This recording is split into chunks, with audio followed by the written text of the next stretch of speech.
Hi, folks. This is Abel James, and thanks so much for joining us on Fat Burning Man, where we talk about real food and real results. Today, we're here with my good buddy, Mr. Shawn Stevenson. He's the author and host of The Model Health Show. It's an awesome podcast. You should check that out. You're about to learn how to upgrade your mental performance, physical recovery, and energy with rock-solid sleep.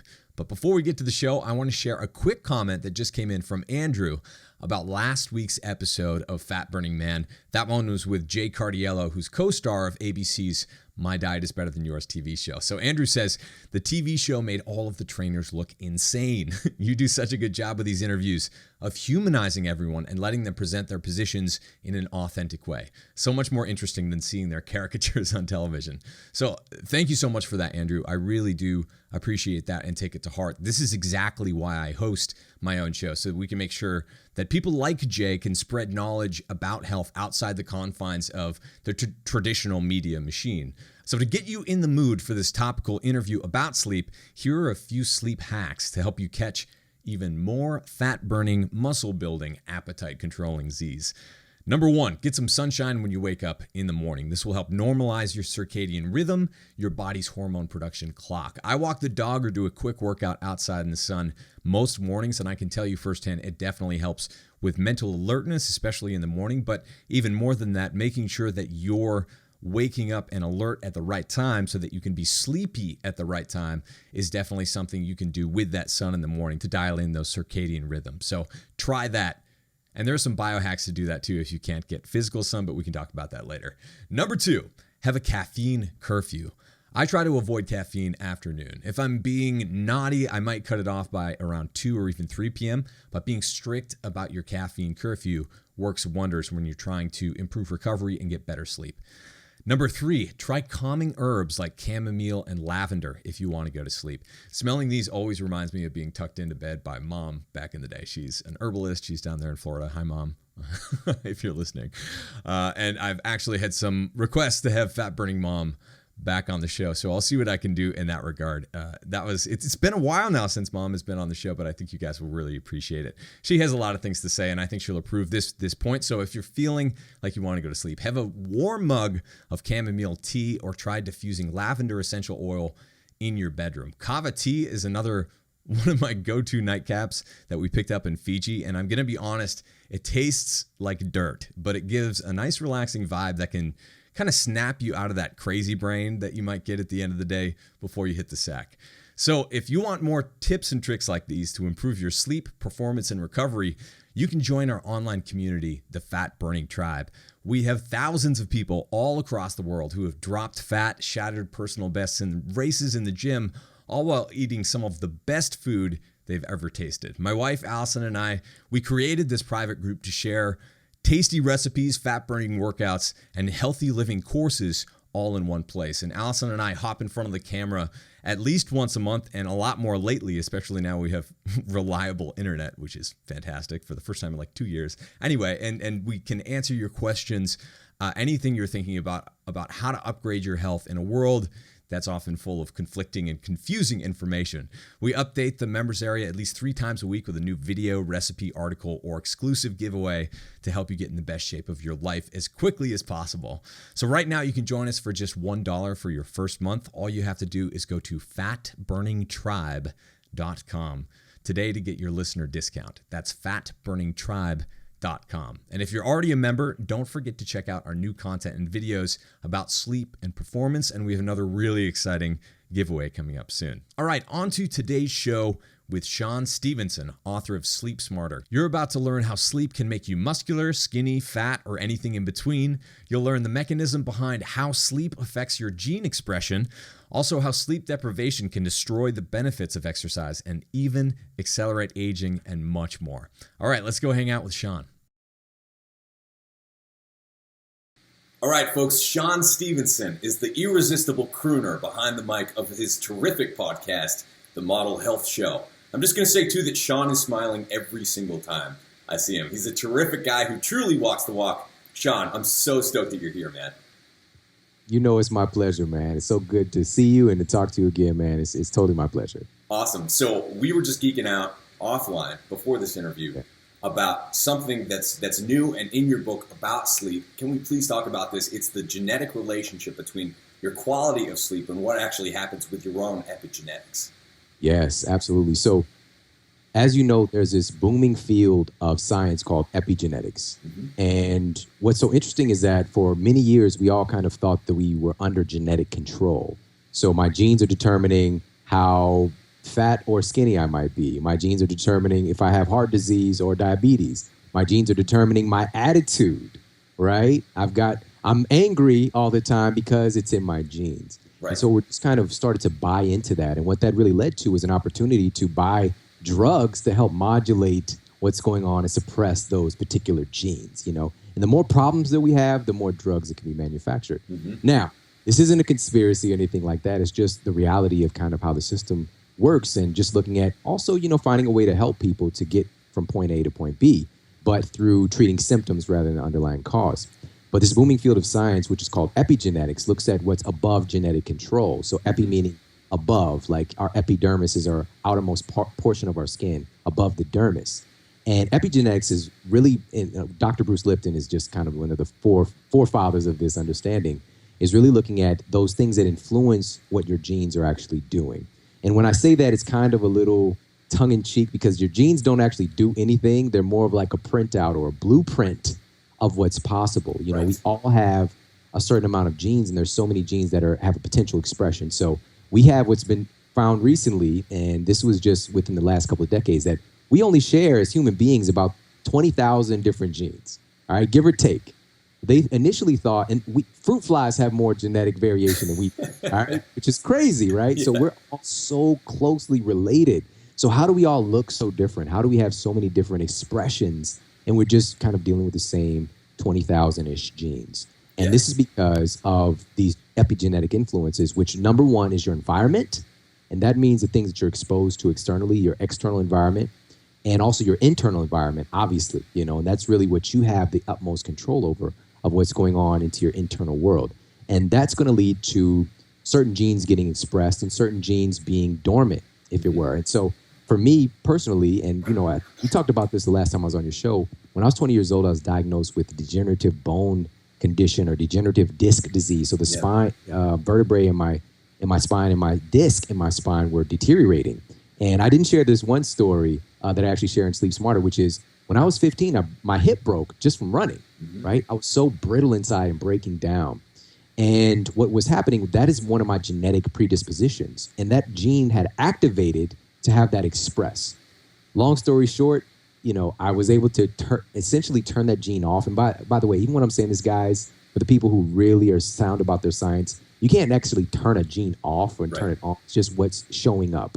And so I was able to turn that around to, getting a scan done 9 months later after, turning my health around and focusing on the right stuff, regenerating my tissue, actually grew a half an inch in height that I had lost about 3/4 of an inch. Wow. And the doctor's just kind of like, whatever you're doing, keep doing it, Had to fire my doctor, And so, and that led me on a journey to meeting so many incredible physicians and practitioners, health practitioners over the years, who really just helped to affirm what I know now, which is you have the utmost control over what your genes are doing to a large extent. And so as this relates to sleep, and to bring this all around, so this was research published in Current Neurology and Neuroscience reports, and they found that sleep plays a huge role on the expression of your DNA and RNA.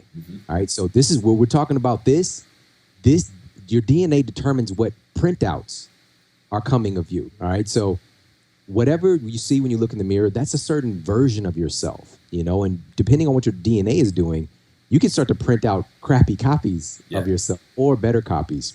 And so what was actually expressed specifically in Current Neurology and Neuroscience was that, and this is what they said, epigenetic mechanisms are clearly regulated by the circadian clock. Okay, so what you're doing with your circadian clock, and this is really how it kind of lined up with nature, and in particular with your sleep, is determining what your genes are doing. All right, so we're talking about what type of printout you're going to get. Are you going to get that healthy vitality version of yourself, or are you going to get the kind of broken down, soggy, Scooby-Doo mystery version of yourself? So this is what we have the power to manipulate, Abel, is like pointing our attention back to health and sleep health overall.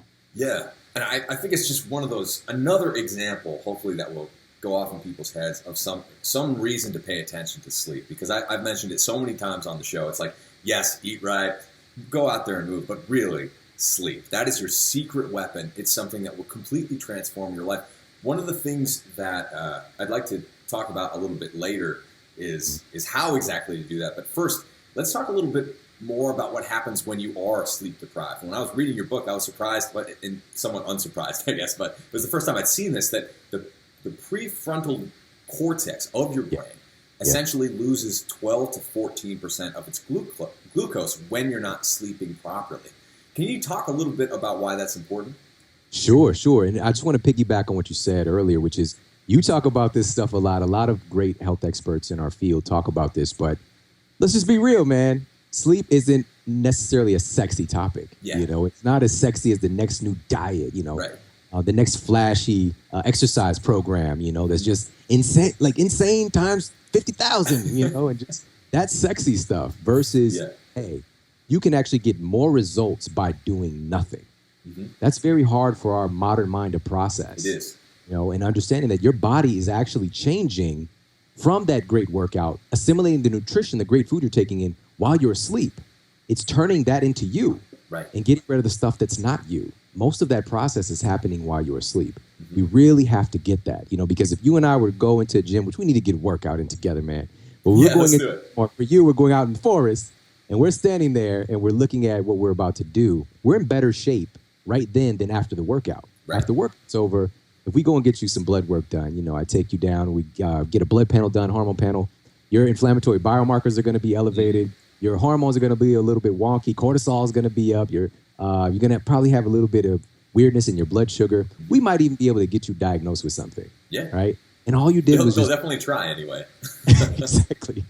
You just did a great workout, and that's known as a hormetic stressor, right? So this is a stressor, a potentially healthy stressor, as long as you get the rest and recovery that your body needs. And that's during mostly anabolic deep sleep, which we'll talk about more in a moment. So the component what you just mentioned of what's going on with the brain, this also ties in with a lot with weight loss. So when you're sleep deprived, you're going to be losing, and this is just 24 hours of sleep deprivation, about 6% of the glucose reaching your brain, right? So, but that's not shared equally throughout the brain. As you mentioned, it's 12 to 14% is your prefrontal cortex. That's the more evolved part of you. That's the part of your brain responsible for decision-making, you know, distinguishing between right and wrong, control, quote, willpower. And that part of your brain starts to starve. So you start to get, in essence, we'll just say a little dumber, right? You're just it's the thing that, so the prefrontal cortex is essentially the thing that separates us from apes. Yes. So you slowly become more and more of an ape of some kind. So you become like the Planet of the Apes version of yourself. Or, you know, I said the little dumber, and I thought of Dumb and Dumber. You become the Christmas version of yourself, you know, minus the chipped tooth. But it's just you're changing yourself at a fundamental level. Now we're getting into a situation where if you told yourself, I'm going to start eating, you know, I'm going to start doing the wild diet, and I'm going to eat great, and I'm going to do what Abel James recommends for exercise, or what Shawn Stevenson recommends for exercise, I'm changing my life today. Yeah. And all of a sudden you find yourself 2-3 o'clock in the morning and you're doing the laptop lap dance, you know, watching, you know, Netflix or whatever the case may be. And that hunger comes on, you know, and never in the history of the world have I heard somebody say, and I don't know if you have, you know, they're up 2-3 o'clock in the morning doing whatever. And they're like, you know what? I want some broccoli right now. Like, I'm just craving broccoli. It doesn't happen, right? Nobody's like, what? I'm going to go make me a salad real quick, you know? No, you're going to want the chips. You're going to want the ice cream. You're going to want the cookies. You're going to want, and this is a very powerful, this is due to evolutionary biology. You're hardwired to seek that nutrient, that nutrition to get that energy back to your brain, because through evolution, if you start to lose that glucose and ability to modulate danger, to procure your food, right? And you lose that ability to do that thing, that could mean an end of your gene pool. That could be an end to you being able to keep the human race going. So your body's going to compel you to get that energy back to your brain. And if you've ever had a cookie, your brain remembers, hey, quick source of glucose there. It's going to spike it, but then you're going to crash. And then you get into that whole cycle. So this is why it's important to make sure, again, it's not just about the food. As a matter of fact, you're going to be dictating what you're going to eat based on your sleep quality. It's not the exercise as well. That's an important part. But if you don't get your sleep healthy, then you're not healthy. Yeah. Now, one of the things that I kind of struggle with, I definitely used to struggle with, is how do you balance getting up early, which is important to a lot of productivity. Many people focus on, getting up earlier than everyone else. Then you'll get your perfect morning, and especially entrepreneurs, and type A personalities. How do you balance that with actually getting enough sleep? Because a lot of times you don't see the going to bed early, which is a necessity of making that style work. So how do you balance those things? Well, this is getting to the Winnie the Pooh adage. I have a 4-year-old, and so we're reading the Winnie the Pooh epic American masterpiece, Winnie the Pooh. Mm-hmm. Early to bed, early to rise makes a bear healthy and happy besides. Yeah. And this is kind of ingrained in our culture. Like, we know the early bird gets the worm and that whole thing. But I'm actually demonstrating research showing how people that are, quote, morning people tend to be more successful in business overall. Mm-hmm. And of course, there are people who are, quote, night owls who are crushing it in life and just doing some amazing things. And some people feel that their creativity is even sparked in that time frame. Sure.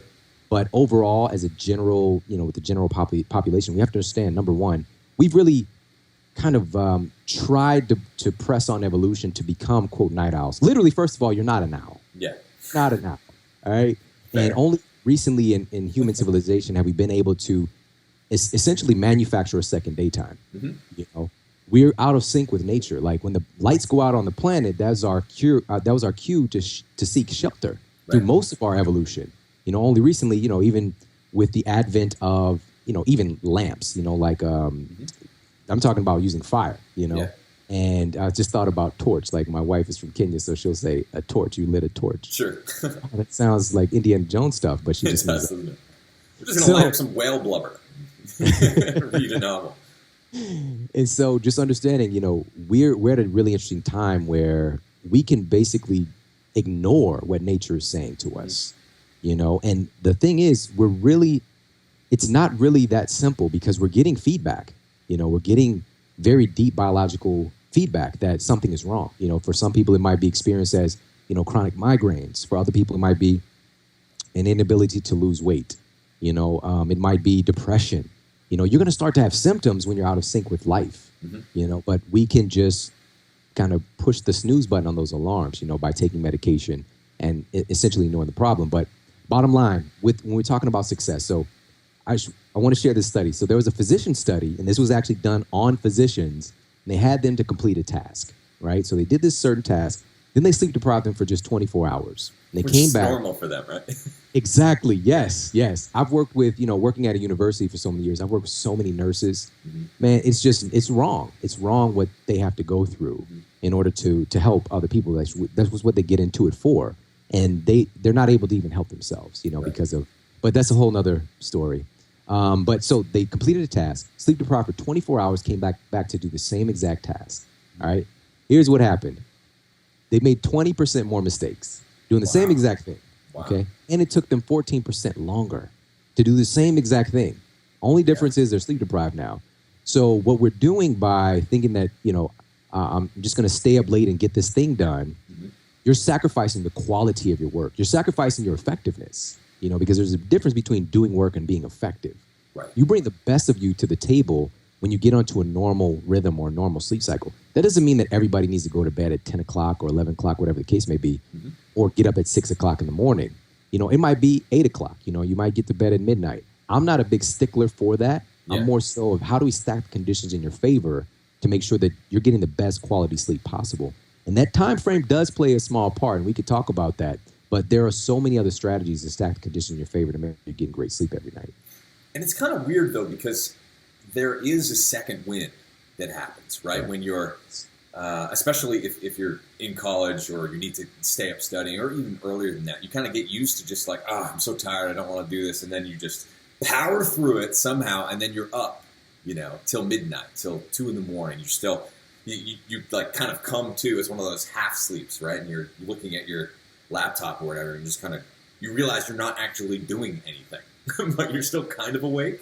Yep. And I've found that avoiding that state that state basically at all costs allows me to stay on the same schedule. But as soon as you push it, as soon as you try to say like, nope, got to do this tonight, I'm going to stay up and I'm going to do this thing, it doesn't just mess you up that night. It starts to spill over into the days and the nights that come ahead. So what are some strategies to make sure that you kind of nip that in the bud, that second win before it happens? Yes. And so what you're talking about is accumulating what's being called now sleep debt, right? Sleep debt. And I promise you, this is not like a debt to a buddy of yours. It's more like a debt to like Vinny, you know, like the strong arm guy. Right. He'll have you sleeping with the fishes, you know. It's kind of difficult to pay this back if it becomes chronic. You know, a day or two, you know, it's okay. Your body is really equipped to clean up that metabolic chaos that happens really, really quickly by you being sleep deprived. But to avoid this in the first place, it's really important to understand. So what you're referring to is what's called money time. We call this money time sleep. And according to the research, between the hours of 10 p.m. and 2 a.m. is kind of the biggest anabolic window. Yeah. All right. And by the way, guys, I really want you to understand it's not cut in, you know, laced it in stone or carved out in stone. This is something that depends on the time of year. It depends on what time zone you're in. It depends on how far you go from the equator. There's so many other factors. So when I say 10 p.m. to 2 a.m., it's not like... This is generally directionally accurate. Yes. And so just understand this time period. So when I say anabolic window, this is when you're producing the greatest amount of anabolic hormones, potentially if you're asleep during this time, and also reparative enzymes. So your body starts to wind down actually around, we'll just say, again, just 9 p.m. And this isn't cut in stone, guys. This is like a general place. But when it gets dark outside, you know, and we're just kind of just spot on, maybe an hour or two, pretty much most of the year, within that time period, melatonin is naturally going to rise. And you're going to have this increase in enzymatic reparative processes. And that is for the sole purpose of repairing your tissues, repairing your body, repairing your brain. However, if you stay up past that window, what happens is this energy second wind, which is that energy that's your body has kind of secreted and released for repair has been used to now keep you awake. And we've all had this experience happen where we're driving home and it's like 5 o'clock and the sun's starting to come down and we're yawning. It's like, yeah, I got to get to bed early tonight. And then 10 o'clock rolls around and you're watching TV and you're just like, well, I'm up, you know, or you're cruising around on the internet. And all of a sudden you have this second wind and you're not tired anymore. So that's kind of giving people a snapshot of what's happening there. And so how do we avoid that? Well, number one, it's paying more attention to your body's normal psychological rhythms. And so here, Abel, this is something that's pretty cool. So we don't get ready for sleep anymore. We get ready for a date. Right. We get ready to go out to eat. We get ready for dinner. We get ready for our day. But we don't get ready for bed. We just kind of stumble into it today. Right. You know, a lot of us, you know, we kiss our phone goodnight and then we get to bed. You know, we say goodbye to our electronics and just hope we get some sleep. Yeah. Instead of setting yourself up for a great night of sleep. And so one of those big cues, and this has been shared a lot. And by the way, so I've been talking about this stuff for about half a decade now and getting this kind of lexicon out to the public. So a lot of people have heard of some of this stuff. I'm not going to say it came from me, but it might have came from me. All right. It probably came from Dave Asprey, our friend. Yeah, and so of course Dave has been on top of his game as well. So this is something important, is that our electronics, and what I'm really pushing to the forefront now in Sleep Smarter in my book is talking about the fact that this isn't as easy said as done, you know, when just saying, hey, give yourself a screen curfew, you know, get off the electronics an hour and a half before bed, and you're going to get better sleep. So number one, why that works. So there's a study done, Rensselaer Polytechnic found that 2 hours of iPad use before bed was enough to suppress melatonin. Yeah. All right. So just being on your device, melatonin is down. And guess what? Melatonin and cortisol have an inverse relationship. So guess what's up is cortisol. All right. And so again, you can pass out from exhaustion, but you're not going to get that high quality sleep because melatonin is really the get good sleep hormone. And so melatonin is a big player in this whole thing. But getting on your devices before bed, wow, let me tell you, it's hard. It's very, very, very difficult to just say, to go cold turkey. Let me put it like that. And this is because, and I'll just share this with your audience because like to geek out with me, is something called dopamine. All right, dopamine. And dopamine, it's not that the device is causing a secretion of dopamine. Dopamine is about seeking.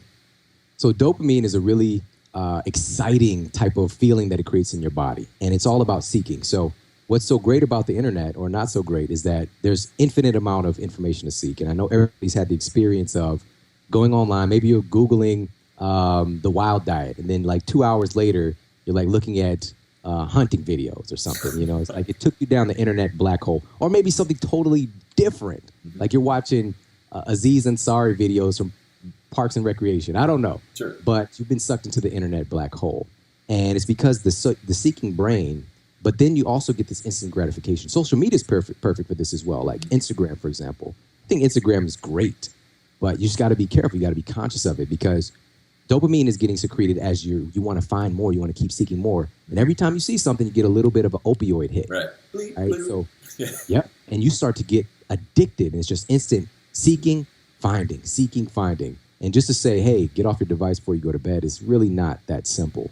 So instead, I like to employ those hacks of, making sure that you're using a filter for your device. So for my Mac, we've got Flux, F.LUX, which basically cools off your screen, because Harvard researchers found that it's not just the light. It's not the light. It's also the color of light and also the lux, so the luminance of the light itself. And so being able to kind of turn the lights down, cool your screen off, is going to help your body to be better able to produce melatonin and take cortisol down. Now, the issue is that the best thing is to give that screen curfew, so start to find ways. And really quick, Abel, what I would recommend is, and this is tough, unless you absolutely love it, just like the wild diet, giving people more options and things to love versus worrying about the things they're not getting. Yeah. So being on your device is pretty addictive, but you've got to replace it with something that is equally or more fulfilling to you. So I recommend actually talking to somebody that you love. Yeah. Have sex, all right? Have a great meal, have great conversation, read a book that you've really been wanting to read, find something to put in that place that really fulfills you. You got to find that thing for yourself, and experiment, do different things. So you kind of put that fire out, and so that you can get some better sleep at night. Yeah. And I like that you brought up that we don't get ready for sleep anymore, because it just like started playing this reel in my head. You remember those old Disney movies? Everyone's always getting in their pajamas, putting their nightcap on and hanging out with their cat. It's getting ready to go to sleep too. It's like this whole ritual part of the day that everyone had. I know in your book you talk about the importance of wearing pajamas, which I think, it's totally true. I'm sure you can relate to this, being an entrepreneur, someone who works from home. One of the most important things I do, if I feel like I'm dragging a little bit, is a state change. You want to make sure that you're still looking good, you're feeling good. You're basically, when I put my work pants on, that's why they call them work pants. You feel like you want to work, right? You take that shower, you feel like you're ready to go get the day. Same thing happens at night, though. If you do have like a little pajama type thing, that can be a mental trigger that can really help you cool off yourself, get rid of all those nagging thoughts, and be like, okay, now it's time to go to sleep. Yes, man, you just said it. Even the word pajamas, it's just like comforting. It's this neuro. Isn't it? Yeah, it's all comfy right now. And this happens with so many things, especially when it comes to sleep. When we put on our pajamas, we feel cozy, we feel safe.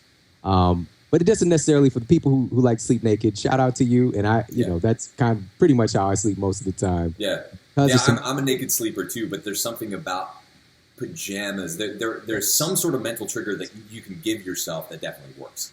Exactly. And so that's one of those things that can help to facilitate that getting ready for bed. Also is a classic thing is taking a bath. And we gotta know how to do this right though. So parents out there know that it's sleep medicine for kids, getting a nice bath, reading a book, and, tucking them in, that whole thing. It's part of that ritual. But for me, I really like to use magnesium, right? And so people know about like Epsom salt, which is magnesium sulfate. So I've got some even better stuff that I just kind of pour into the bath water. And you can take a hot bath, but then you need to follow it up, because if your core body temperature is too high before you go to bed, that can cause some sleep disruption. Right. Because your body is something called thermoregulation. It naturally drops down your core body temperature to facilitate all this anabolic stuff we were talking about. So I would follow that up with the cold shower, all right? If you're going to do that. Or just, give yourself enough time, maybe, 2-3 hours before you go to bed if you're going to do that. It's very, very relaxing. It'd probably be hard to stay awake. Yeah. Another thing that you can do is, and this is really something I got from Dr. Kelly Starrett, and he said if there was one thing that he could add to the mix with Sleep Smarter as I was writing it, would be to talk about body work and the power that something he calls gut smashing. Right. And the power to kind of activate that, the vagus nerve, right? And so the vagus nerve is essentially connecting your gut to your brain. And what the research has found is that most of the information is going from the gut to the brain and not the other way. Yeah, how about that? Oftentimes telling your brain what to do, which is so fascinating. So getting in and doing some work on what, like it's called like a princess ball you might find in those big crates at like Walmart. I've got one right here. Yeah. Yeah. They sent me like a whole care pack for gut smashing and stuff like that. And I can tell you what, when you really start, and you don't have to have a ball, it helps a lot, but even if you just start kind of like massaging your stomach, your abdominal area, you'll be amazed by how much tension you're carrying there. And also, I don't know if this happens to you, Shawn, but it's you can feel something firing. Like a lot of times I'll get these memories of being a child and all these other things I haven't thought of in years. And you can tell that it's activating something in the nervous system that's really shifting the way your brain is working. Dude, what you just said might sound metaphysical, but that's real stuff, man. Yeah, it is. I've heard that before and experienced the same thing because our, neurons that fire together wire together. Our bodies hold up tension and they hold up kind of stuck memories and stuck energy. And so moving that stuff around is really helpful. But as you mentioned, it doesn't have to be the gut smashing with the princess ball, just self-massage. And one of the things I talk about in the book is a specific acupressure point that's clinically proven to elevate your body's secretion of melatonin, right? Just by applying pressure to that point. Yeah. How fascinating is that, And so ancient wisdom has been talking about and teaching this stuff for so long, and now our modern science is just proving what we were already supposed to know in the first place, which is so fascinating. So cool. Now, one of the other things that I don't get to talk about very often on this show is grounding and Emf pollution. Can you talk a little bit about that and why it's important? Absolutely. So this goes back to the beginning thing that we talked about, which is we are part of nature, and getting disconnected from that can be very, very damaging to our health in many different ways. So the Earth's surface it's literally brimming with free electrons, right? It's free electrons. And so an anti-inflammatory response is basically this unmatched proton, right? And so we've got this unmatched event happening. And so bringing in an electron to neutralize that event basically neutralizes inflammation. All right. So what's going on here is your body is conductive. Well, let's start with this. This is the most important part of this whole thing with earthing is understand that your tissues are extremely conductive. All right. So we know this because you've all shocked somebody or somebody has shocked you just from touching you. Right. Carrying that static electricity that builds up in your system. We know from seeing scary movies that if you're taking a bath and, Michael Myers / Freddy Krueger / whoever the new person is today. Will Adam Sandler probably. He comes in, he's like, Sabadoo. And he throws a toaster into the bathwater and he's watching. He goes, yeah, you're taking a bath now. And you're going to die. That's a very good impression. Right? And so it's just understanding that your body and your tissues are very, very conductive. We don't really realize that. We think we're this solid kind of distinct entity from the rest of our environment, but you're very, very conductive. So the Earth itself is, like I mentioned, brimming with free electrons. So that energy is right there emanating from the surface.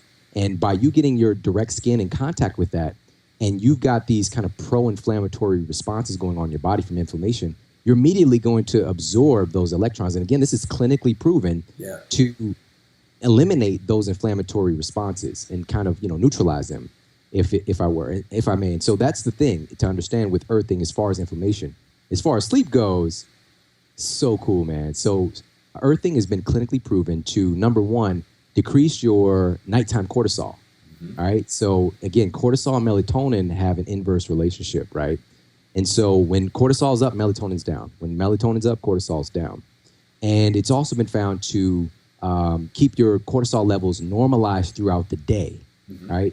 Number one, lower at night. Number two, keep it normalized during the day.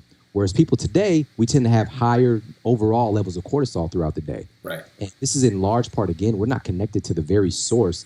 Even the food that we're eating, Abel, like everything comes from that place, right?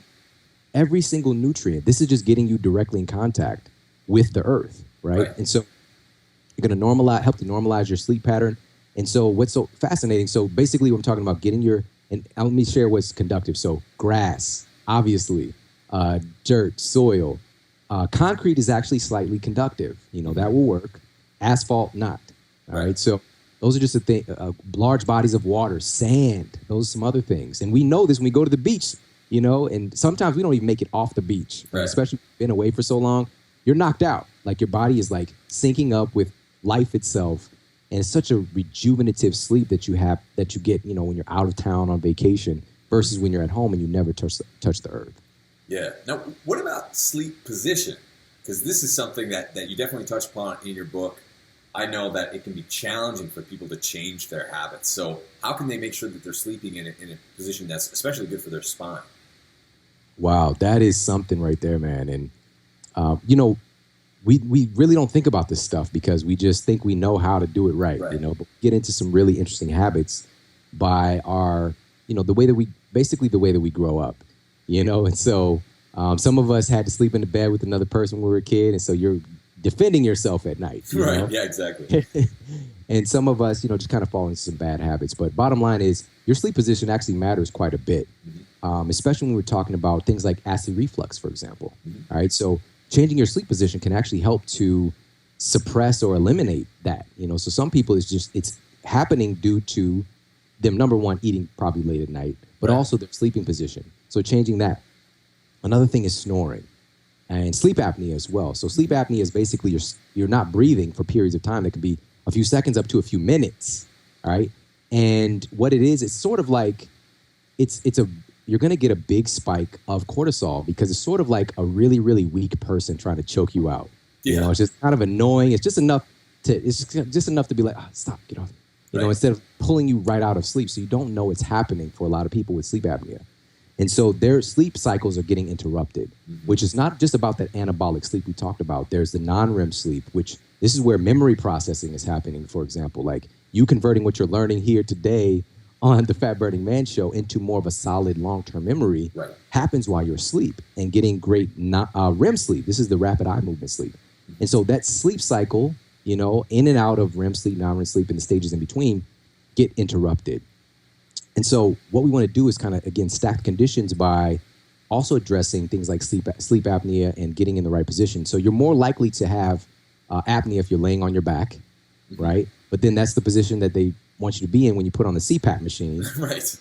You're treating a symptom and not the underlying cause, which for a lot of people, 9 times out of 10 is because they have a lot of excess weight on their frame, And I think that the CPAP can be used clinically as a great tool to transition you into a better lifestyle, because a lot of people dealing with that sleep apnea, their energy is so low and they're just struggling to even recover if they're doing any exercise or eating good food.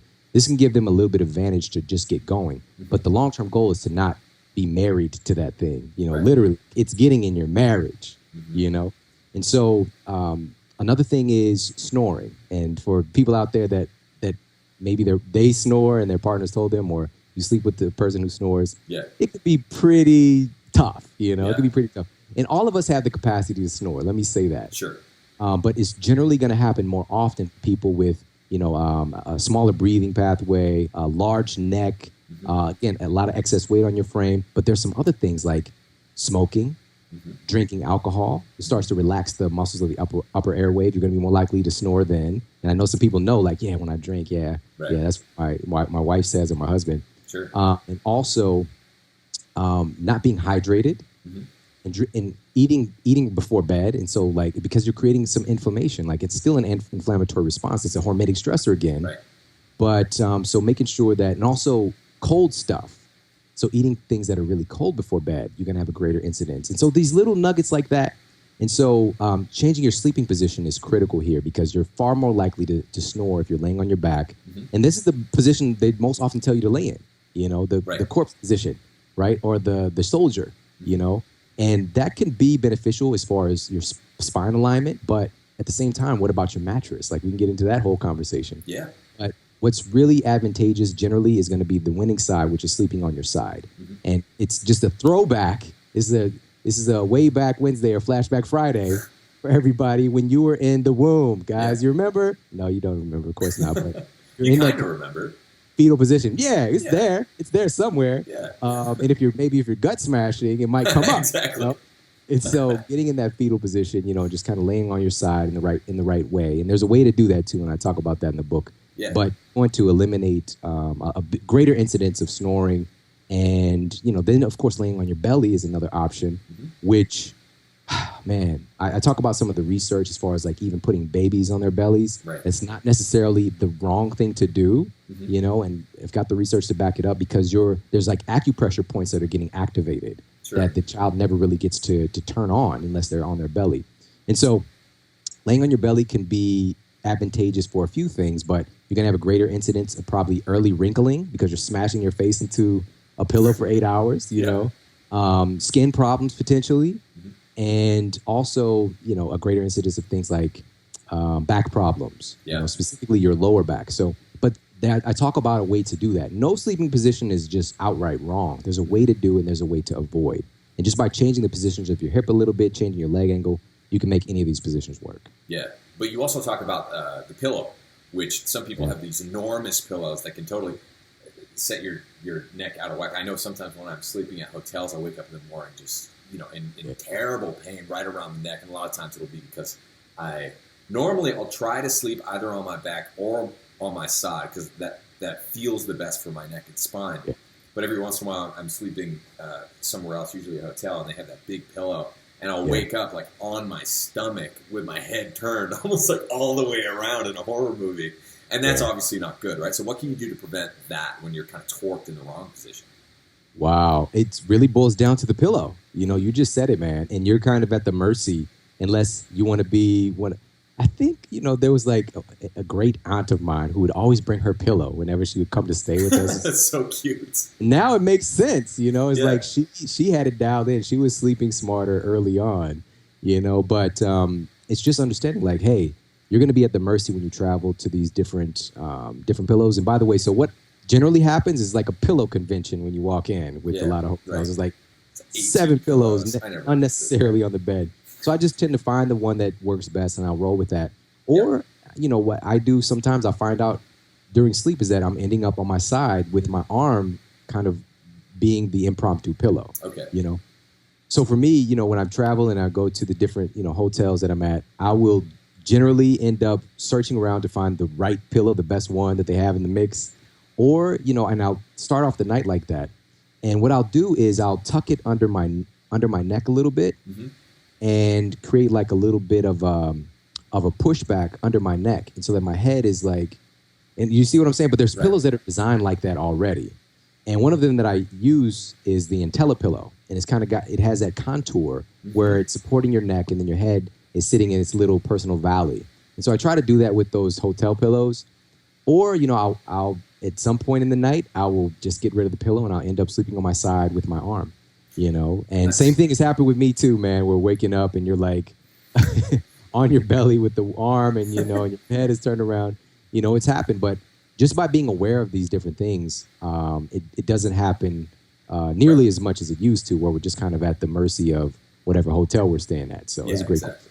And I'm seeing that people are starting to pay more and more attention to sleep. I was even reading in a recent article that there's a hoodie that you can buy now that has a built-in pillow into like the hood part of it, which I thought was like the coolest thing. Because so many of us, I think it's just a symptom of the fact that we're all so sleep deprived. Right? People are really struggling to get it in there. So what are some of the tips that you can actually give to people to make this stuff happen? Everyone wants to sleep more, but what are some of the things that you found useful to actually, in your day-to-day life, make sure that you're getting 7, 8, 9, maybe even more hours of sleep every single night? Awesome. Well, so it's really, again, it boils down to stacking the conditions in your favor. And in Sleep Smarter, there's 21 different strategies for making this happen, and then a bunch of pieces imbued into those as well. So just find the things that work with you and do these. You don't have to do everything, just do the things that work. One of the lowest hanging fruits for people, and I know it'll be a low hanging fruit for your audience as well, is exercise. Yeah. But the key here is exercise is clinically proven to help you sleep better if you do it at the right time. This is the key. So, according to the research, there's a study done at Appalachian State University, and they took exercises and broke them up into 3 groups. Group A exercises 7 a.m., Group B, 1 p.m., Group C, 7 p.m. At the end of the study, they found that group A, the morning exercisers, spent up to 75% more time in the deepest, most anabolic stages of sleep. Wow. So just by working out in the morning, you're going to get better sleep at night. And this is the thing that I'm really trying to bring to the public consciousness, is that a great night's sleep starts the moment that you wake up in the morning. Yeah. A great night's sleep starts the moment that you wake up in the morning. So by getting up and getting some exercise, you're going to help to set the template for great sleep at night. Here's why it works. And this is what is the difference with what I do, with my show and in the book, is saying, oh, that's great. Because some people is like, I just want to know the thing. Mm-hmm. Some people are like, well, what? What? Yeah. Why? Right. So what's happening is you're helping to set your circadian timing. Cortisol should naturally be elevated in the morning when you wake up. Yep. It's called a cortisol rhythm, and it should gradually go down through the day and bottom out in the evening when melatonin is at its highest. Mm-hmm. And by getting up in the morning, some of us are what we call clinically tired and wired, right? Yeah. So at night, they're actually physiologically tired, but their cortisol is elevated, so it's hard for them to sleep. They're wired. In the morning, you can't even peel them off of the bed. Like, it's just so difficult to get out of bed. And so by getting up and doing some exercise, you're going to help to encourage your body to get back in a normal cycle of getting cortisol peaked in the morning. Right. And in essence, it's going to go down through the day. So that's essentially how it works. And there's some more pieces, but just to keep it simple. So that's the number one thing. Get some exercise in the morning. Yeah. I can tell you, I did that this morning. A lot of times, even if you do get good sleep, sometimes you wake up and you're not totally up. But I'll take, a high intensity workout in the morning over a shot of espresso any day. The way that you feel after a workout in the morning is just so powerful. You can tell that your body really likes it. Yes. When you look at your energy over the course of the day, I think one of the things that's so great about your book is that you're making decisions on behalf of your future self, right? You're doing things so that you feel better tomorrow. Another thing you can do in the morning that you mentioned in the book is get some sun. Allow that light to come into your eyes through the optical nerve, as well as land on your skin. That can help you later on in the day. It might not feel like anything at the time, but that's what we're learning, right? Is that science is showing that there is a huge effect of these tiny little things like grounding and getting sunlight in your eyes. Imagine that, right? Like getting some movement in the morning. These things that we all sunlight should be doing anyway. I'm glad that there's so much science that's really showing that. And also, people tend to think about things the wrong way. They're just like, well, I'm going to start by getting up earlier so I can be more productive, and then I'll be more sleepy at night. But in fact, you should be trying to go to bed early so that you can wake up earlier, rested. What are some of the things you can do to kind of like preempt some of these problems so that you can actually make this change sustainable? Yeah, well, really quick to piggyback on that with the sunlight, your skin has photoreceptors as well. This is why we can tan, or for some of us, we can burn. We can burn pretty easy. And Conan O'Brien just snuck into my mind for some reason. Very pale skin, he's got to be careful. Right. But the sun is what allows us to have life on this planet. And in the media, we've been taught to kind of be afraid of it. Of course, there's a healthy way to go about all of this stuff, but it's essential to help to set your circadian timing. So I cite research in the book showing how it helps to, again, encourage that normal cortisol secretion, just getting access to sunlight. So in the morning sunlight in particular, and even on an overcast day, it's making its way through and helping to set that timing. So a lot of people are deficient radically because we live in these kind of, we're desk jockeys, man. We're living in these cubicle dungeons, and we're not even by windows, and so there's a way to go about this stuff. Even I love those beautiful windows behind you. Oh, thank you, man. I love your setup. So jealous right now. And so the thing is, there's a healthy way to go about this as well, because just getting sunlight directly on your skin through a window might not be that advantageous because of the UVA, UVB issue, which, we can get into a whole thing about that, but I won't get into it here. Sure. But just getting it into the room around you, getting it in through your optical receptors, like you mentioned, is another important way. And one last thing with the exercise, by the way, guys, this doesn't mean that you have to hit the gym in the morning or that you even have to do a full workout. Mm-hmm. Just do something. For me, I did an experiment last year where I trained in the afternoon, and doing that, I saw some huge strength gains, and it's seen in the research, and I saw it, that, you're going to have impressive strength gains by training in the afternoon. Your body's just kind of warmer. Everything's kind of warmed up and ready to go. Yeah, and pain tolerance is different in the afternoon, too. Yes, exactly. All of that, and the thing was, I was still doing some activity in the morning, 5-10 minutes of something. Maybe I'm jumping on the rebounder. Maybe I'm doing power yoga. Maybe I'm doing a quick power walk. but I'm doing something to help to encourage that normal rhythm. And by the way, there was some benefit seen with working out in the evening, but it has to be about 4 hours before you go to bed so that your core body temperature has a time to come down. Gotcha. Also, cortisol has time to come down because you're working out. Guess what? Cortisol's up, melatonin is down. And so this really is something that kind of, it really annoys me a lot. I'm going to keep it PG, but these 24-hour gyms, man, it's just like, it's ridiculous. Right. They're marketing to people who are very unaware of the damage that they're doing to their body by being able to even go to the gym at midnight because they know, like, I've got to exercise to get in shape, and damaging their entire hormone cycle, right? So there's no way. Number one, it's not just about going to bed early. Also, getting up at 3 o'clock in the morning to go run on a treadmill is not advantageous to your normal sleep cycle, and you're going to hit a wall big time. So please be aware. We want to get exercise in at smart times as well. So, and back to your original question of, how do we stave off these issues? It really takes a comprehensive approach. And the first thing that we do in the book is really give people that insight of why does sleep even matter?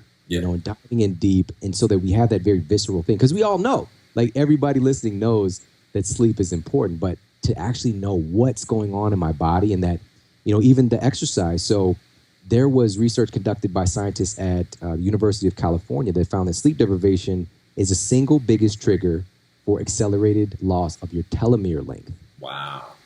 Right? So if you want to get old fast, don't sleep. Yes, exactly, man. And this is something where in college, for example, like, we'll just bypass the whole system, and we don't understand that you can, quote, get away with it. And people are like, man, when I was in college, I could eat this, I could do that.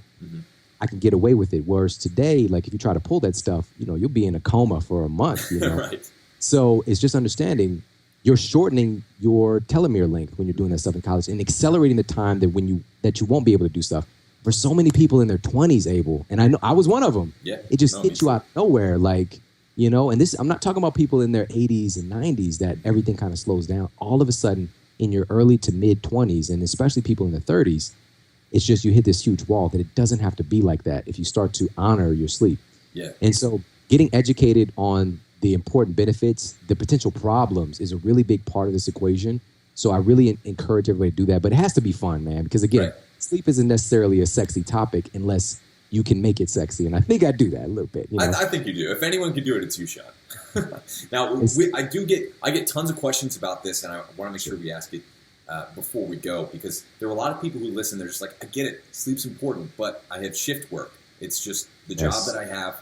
I have to work through the night. What do I do? So do you have any advice for folks who are in that position? Get a new job. I gotta keep it 100. I've got to keep it real. If you can. Now, I'm being a little bit funny, with this, but sure. I first of all, I honor you and appreciate you for doing the work to support your family and support the community by working overnight. I truly do understand that. And a little side story, when I was in college, I worked at a casino. So my shift would start like 2:30 in the morning, like something crazy, right? Yeah. And I was in this position called hard count. I was a hard count manager. And we basically had to count all the coins in the casino every day. Wow. Right? So we'll pull these Sounds buckets. like the worst might job be 50 ever. Yeah, man. Let me not even get into it. It's crazy, man. And so when you come out of work, you're like sparkling like one of those vampires in Twilight, like you got all this dust, this coin dust. Anyways, so I truly understand that, and I appreciate you. And I've worked with, as I mentioned, so many different nurses. And I just had an incredible guy message me who's been following my work for a long time. His name is John Kim, out there on the interwebs, and he just started his residency. And so he's going to be an MD out helping the world. But when he started off, he wasn't doing well until he and the same thing happens a lot with people who find your show. And he transformed his health. He got his sleep dialed in, and it changed the game for him. And so I know a lot of people who've been working overnight and working crazy shifts and the suffering that it causes. So here's the big thing. Let me just come right out and say it. So the World Health Organization has actually classified shift work or working overnight as a class 2A carcinogen.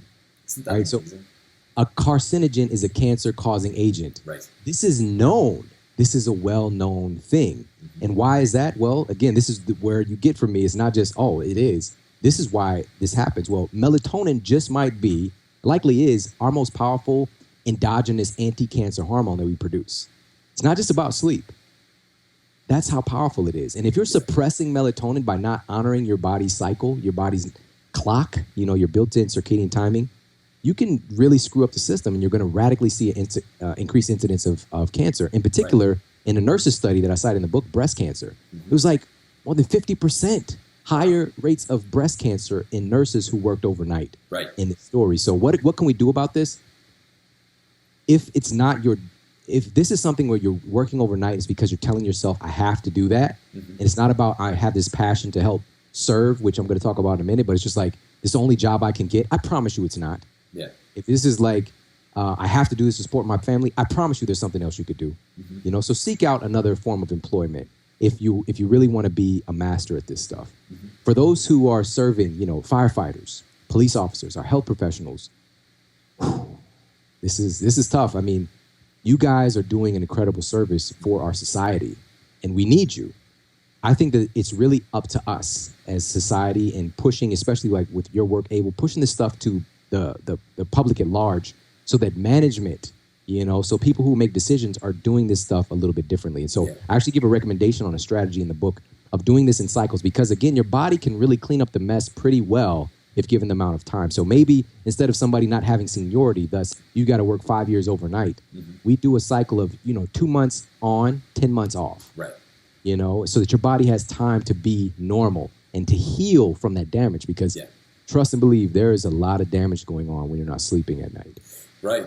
Blue death. Have you heard of this phenomenon, especially when you look at police officers and firefighters who are sleep deprived for so long, all of a sudden they retire, and then their death rate skyrockets. Oh, yeah. All of a sudden, all of that borrowed time comes back to haunt you. Oh, yeah. You just said it. And also looking at the decision-making factor. I mentioned earlier about the physician study.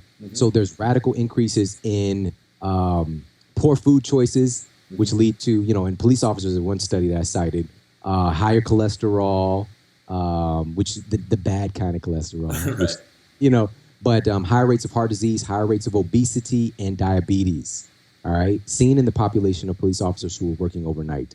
Higher rates of accidents, okay, and accidental deaths, and this is also this is well known if you look at the research, but a lot of people aren't privy to that type of data. Yeah. And, it's really just important to understand, there is another way. There's another way for us to go about this, to honor our sleep cycles a little bit better, especially in those positions that are in places where, these so-called have to work overnight. Look at reassessing your life structure, if that's really the case. But also, if it is your job and you're here to serve, there's a better way to do it. And the last thing I'll say on this is stack every other condition in your favor. Yeah. Every other condition in your favor. So when you do go home to get your sleep, get your room like the Bat Cave. It's super dark, and get the blackout curtains, get all the electronic devices out of your room. By the way, people with the television in their room, according to the research, have 50% less sex. All right. Wow. Let's throw it out there.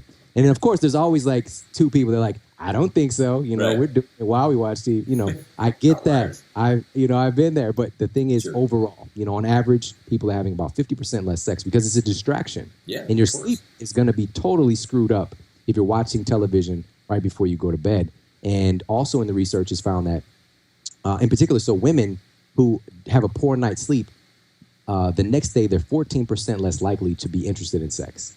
So I bring around these little fun factors, to help people, but to make sleep sexy again. Exactly. That's what you're doing. And so just understand, stack the conditions in your favor. Do everything else that you can. Make sure that you're blacking your room out, utilizing the magnesium that I talk about in the book, making sure that you're getting your sleep nutrition. Dude, this chapter was the most important, in my opinion, and fun chapter to write for overall health and kind of the public consciousness when I talk about sleep and gut health. Yeah. Right. Sleep and food, sleep and nutrition. There are actually compounds in food that can help you sleep better at night. Yeah. It's like, what shock. But then there's this whole science called nutrigenomics as well that started to blossom that looks at how the food that you eat literally changes what's going on with your genetic expression. So it all makes sense. So cool. Things are getting better. Well, Shawn, you are a fantastic guy. I love your message. I love your podcast. Now you have a great book. Please tell folks who are listening where they can find you and what you're working on next. Awesome, man. Well, I appreciate it, Abel. You are you're a light in this field, man. I appreciate everything that you're doing. So people can check me out. So my show is The Model Health Show, and I'm in the same place that Abel. You're gonna find Abel. I'll be right there, and you could add me to your repertoire. My shows, we really look to making each show. It's kind of the definitive guide on that subject matter. So me being in clinical practice for so many years and seeing upwards of a 89% reversal rate for type 2 diabetes in the clinic, seeing such a tremendous rate of reversal of heart disease and getting people off their statins and lisinoprils and, all that stuff. And so we give the most valuable information so that it's like click play and you learn how the disease works and how to reverse it. And so you can check me out there, The Model Health Show, or online, themodelhealthshow.com. And I do some videos there as well and some pretty epic articles. But most importantly, head over to sleepsmarterbook.com and grab your copy of Sleep Smarter. It's really becoming a national phenomenon. It's going to be, actually, I just got a text right now from my literary agent saying that there's a French offer, so it's getting translated into French soon as well. Nice. So for that. Also, it's going to be translated into Japanese and Italian. But so international is coming very, very soon. So yeah, check it out, sleepsmarterbook.com, or of course, anywhere that you buy books. Head over to the bookstore now, get a copy there, order one online, give it to a friend, and help get the word out. And again, man, I appreciate you so much. And everybody, thank you so much for allowing me to be a part of your life today. And I hope you got a lot of value out of this. And Sleep Smarter, I know, is going to transform your health in ways that I can't even describe in words. So, Shawn, you're awesome. You're a wealth of knowledge. Please, everyone who's listening, check out the Model Health Show. Check out Sleep Smarter. You're bringing so much to this field. You're totally cutting edge, and I love working alongside you, man. It's just such an honor. So thanks so much for coming on the show, Shawn. I'm sure we'll have you back soon. Thanks, Abel.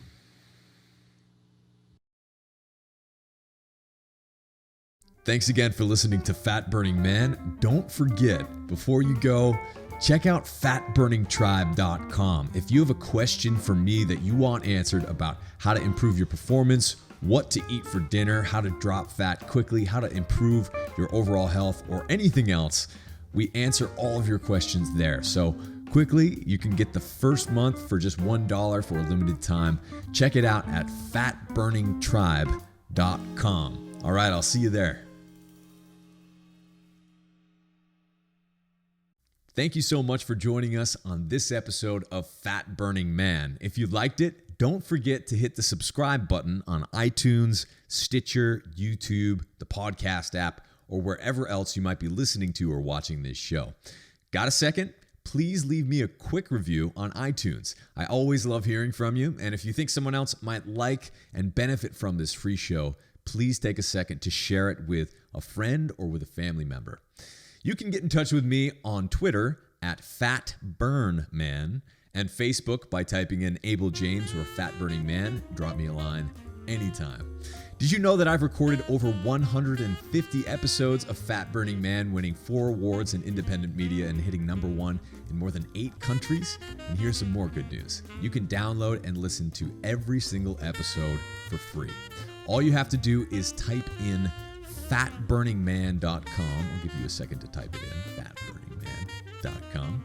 And you'll get all the show notes in video and audio versions for all the past episodes of Fat Burning Man. Better yet, enter your best email at fatburningman.com, sign up for my newsletter, and I'll even send you a quick start guide to start burning fat right now and a few of our ridiculously tasty recipes as a special thanks for signing up. Once again, just go to fatburningman.com right now, enter your best email to get your free fat burning download straight to your inbox and make sure that you never miss a show again. This is Abel James signing off. Thanks so much for listening and have a great week.